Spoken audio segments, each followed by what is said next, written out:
4 PM UP और मैं हूं आपके साथ निधि मिश्रा। जैसा कि आप सभी जान रहे हैं कि 2022 में मुख्यमंत्री योगी आदित्यनाथ एक बार फिर से मुख्यमंत्री बने हैं और वो इस बार सारे जो सभी समस्या थी उत्तर प्रदेश में उसको निपटाने की पूरी कोशिश कर रहे हैं, क्योंकि इससे पहले वाले कार्यकाल में आपने उनको एक ट्रेलर के रूप में देखा, लेकिन पिक्चर हो सकता है मुख्यमंत्री योगी आदित्यनाथ 2022 में दिखाएं। और 2022 में पिक्चर दिखाने के साथ साथ योगी आदित्यनाथ इस चीज़ का भी बखूबी ध्यान रख रहे हैं कि जनता को कोई समस्या नहीं होनी चाहिए और जो जनता की समस्या है उसका निवारण करने की भी कोशिश कर रहे हैं। लगातार जो भ्रष्टाचार के आरोपी अधिकारी थे उनको निलंबित कर रहे हैं, लगातार बुलडोजर चला रहे हैं। ये सब जो उनकी रूटीन जो कार्यशैली थी, रूटीन जो वर्क था, वो सब कंप्लीट कर रहे हैं, जो रूटीन में उनके सारे जो कार्य चलते रहते थे। क्योंकि बुलडोजर चलना, सस्पेंशन ऑर्डर टाइप कर देना,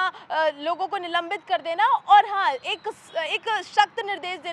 निर्देश देना कि हाँ किस तरह से कार्यशैली चलनी चाहिए, किस तरह के कार्य होने चाहिए उत्तर प्रदेश में, और जो पूरी जो उनकी कार्यशैली है उसको लगातार जो है वो अपना रहे हैं। 2022 में आप दृश्य देखेंगे कि किस तरह से मुख्यमंत्री योगी आदित्यनाथ अपने पूरे कार्यकाल को संपन्न करते हैं। लेकिन ऐसे में जो सबसे बड़ा मुद्दा आता है वो महंगाई तो आती ही आती है, क्योंकि लगातार महंगाई के दाम लगातार बढ़ रहे हैं। विपक्ष जहां लगातार योगी आदित्यनाथ की सरकार पर निशाना साध रहा है, तंज कस रहा है, ट्विटर के जरिए, बयानों के जरिए लगातार पलटवार कर रहा है कि भाजपा सरकार में, बीजेपी सरकार में पेट्रोल डीजल के दामों के साथ साथ जो सिलेंडर के दाम हैं वो भी ज़्यादातर बढ़ते दिख रहे हैं। और ऐसे में लगातार ऐसे छोटे छोटे अगर हर व्यक्ति पर ऐसे धीरे धीरे करके हर समय पर अगर पैसा बढ़ाया जाएगा तो आने वाले समय में ये एक मोटा अमाउंट बनकर जनता के सामने आएगा। ये बड़ी समस्या है और ये महंगाई का जो समस्या के साथ साथ विपक्ष क्योंकि लगातार पलटवार कर ही रही है, उसके साथ साथ एक मुद्दा और आ जाता है योगी सरकार के लिए चुनौतियों से भरा हुआ, और वो है बेरोजगारी। जी हाँ, आपको बता दें कि उत्तर प्रदेश में बेरोजगारी चरम पर है। बेरोजगारी जो युवा हैं, पढ़ने लिखने के बाद भी उनको नौकरी नहीं मिल पाती है, शिक्षा पूर्ण करने के बाद भी, क्योंकि जो है उत्तर प्रदेश में ये भी देखा गया, और हालांकि उत्तर प्रदेश की राजधानी लखनऊ में भी चुनावों के दौरान ये देखा गया कि शिक्षक अभ्यर्थी जो हैं वो लगातार परेशान थे, अपनी भर्तियों को लेकर परेशान थे, अपने पदों को लेकर परेशान थे, जगह जगह आंदोलन कर रहे थे, अनशन कर रहे थे, सरकार से मदद मांग रहे थे, सरकार से गुहार लगा रहे थे कि उनके पद जो उनको जो नौकरी चाहिए वो उनको मिल जाए। लेकिन अब क्योंकि योगी आदित्यनाथ की सरकार दोबारा से आई है और ऐसे में जो अभ्यर्थी हैं वो इस बात का इंतज़ार कर रहे हैं कि हाँ हो सकता है कि योगी आदित्यनाथ उनके लिए नया तोहफा लेकर आए। और वो तोहफा हम आपको सुना दें कि योगी आदित्यनाथ ने 100 दिन के अंदर 10,000 नौकरी का वादा किया है। 10,000 नौकरी में उन्होंने 5,381 पद जो है वो पुलिस विभाग में निकाले हैं और जो शेष है वो अन्य विभागों में निकाले जाएंगे। ये हमने पहले ही बताया था आपको, क्योंकि पुलिसकर्मी जो है उनको लेकर भी योगी आदित्यनाथ जो उनकी कार्यशैली है, जो उनका रूटीन था, वो उसको बदलने की कोशिश कर रहे हैं और नई पुलिस भर्ती करने की कोशिश कर रहे हैं कि नए लोग आएंगे, युवाओं को अवसर मिलेगा, रोजगार मिलेगा और उसके साथ साथ एक नई ऊर्जा के साथ उत्तर प्रदेश में नए ऊर्जावान पुलिसकर्मी होंगे तो काफ़ी बेहतर होगा कार्यशैली को पूर्ण करना। उसके साथ साथ जो बाकी के पद बचते हैं वो पद वो अन्य भागों में निकाल रहे हैं, और किस भागों में निकाल रहे हैं ये भी सुनने में आया है कि प्रदेश में 700 नई शाखाएं खोली जाएंगी और वो शाखाएं होंगी बैंक की, क्योंकि बैंकों में 700 नई शाखाएं खोलना रोजगार का एक बहुत बड़ा मुद्दा बन जाता है। प्रत्यक्ष और अप्रत्यक्ष दोनों ही रूप से युवाओं को रोजगार मिलेगा, बैंक में काम करने का मौका मिलेगा, क्योंकि 700 नई ब्रांच खुलना बैंकों की ये कोई छोटा मुद्दा नहीं है। 700 बैंकों के साथ साथ आपको बता दें कि 700 एटीएम भी खुलेंगे, और जब 700 एटीएम खुलेंगे तो इन सब के बीच एक और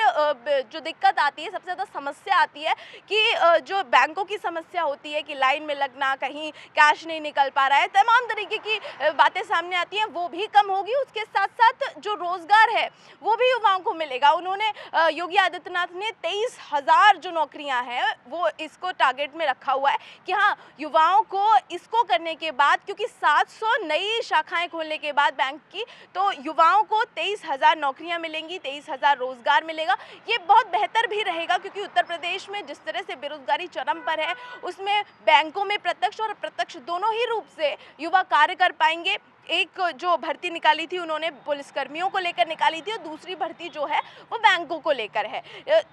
जिसकी घोषणा अभी कुछ ही दिनों में होने ही वाली है। लेकिन इन सब की जो पीछे का जो वर्क होता है, जो पेपर वर्क होता है, वो पूरी तरह से कंप्लीट हो चुका है। जी हाँ, सामने आ चुका है कि 700 बैंक नई शाखाओं के साथ साथ 700 एटीएम भी खोले जाएंगे और एटीएम में ये सुविधा भी दी जाएगी कि जो कैश की प्रॉब्लम आती थी और बहुत सारी कमियां आती थी, जिस एम्प्लॉय कम होने की वजह से शायद वो समस्या सामने आती थी, वो समस्याओं का भी निवारण होगा, क्योंकि रोजगार बढ़ेगा, लोग बढ़ेंगे, तो जो वर्क करने का जो तरीका है, जो कार्य करने का तरीका है, उसकी शैली भी बदलेगी और वो शायद सुव्यवस्थित हो पाए, क्योंकि योगी आदित्यनाथ लगातार जो है विकास की ओर ज़्यादा ध्यान दे रहे हैं। इस बार जो उनका टारगेट है वो उत्तर प्रदेश में विकास को लेकर है कि इंफ्रास्ट्रक्चर का विकास करना, टेक्नोलॉजी का विकास करना, औद्योगिकरण का विकास करना, इसको लेकर काफ़ी ज़्यादा जो है वो ध्यान दे रहे हैं। और उसके साथ साथ हम आपको बता दें कि विकास कार्यों के साथ साथ एक चुनावों के दौरान एक नाम हम लगातार बार बार सुन रहे थे, वो थे आवारा पशु। आवारा पशुओं को लेकर भी उन्होंने नए नए कॉन्सेप्ट निकाले हैं कि आवारा पशु जो गाय और जो लोग घूमती हैं खेतों पर, जो खेत खराब कर देती हैं और कई सारी समस्या, किसान जिस समस्या से जूझ रहा था और चुनावों के दौरान उसने रो रो के अपनी बातें बताई थी। हमने आपको दिखाया भी था कि किस तरह से किसान जो आवारा पशु है उसको लेकर परेशान था, आवारा गाय जो थी, छुट्टा पशु को लेकर परेशान था, उनको लेकर भी जो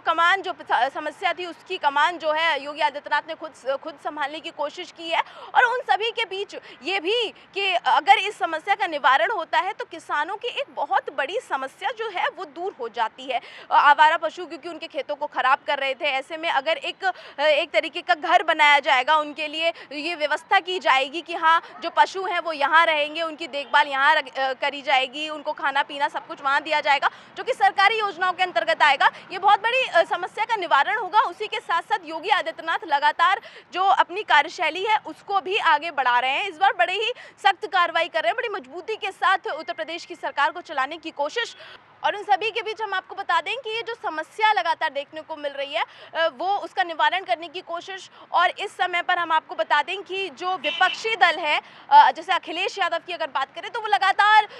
बीजेपी सरकार पर, योगी आदित्यनाथ की सरकार पर लगातार कटाक्ष कर रहे हैं, लगातार उन पर सवाल उठा रहे हैं। महंगाई को लेकर उन्होंने बहुत बड़ा जो है सवाल उठाया था, पलटवार किया था, ट्विटर के जरिए उन पर सवाल उठाया था कि अगर इसी तरह से महंगाई चरम पर बढ़ती रही, इसी तरीके से महंगाई जो है लगातार बढ़ती रही, तो आने वाले समय में जनता की जेब पर बहुत बड़ा फटका लगने वाला है। और ये फटका किस तरह लगेगा, कैसे लगेगा, इसका क्या कुछ होगा, ये सब आप देखेंगे सिर्फ और सिर्फ 4 PM यूपी पर। मैं निधि मिश्रा, नमस्कार।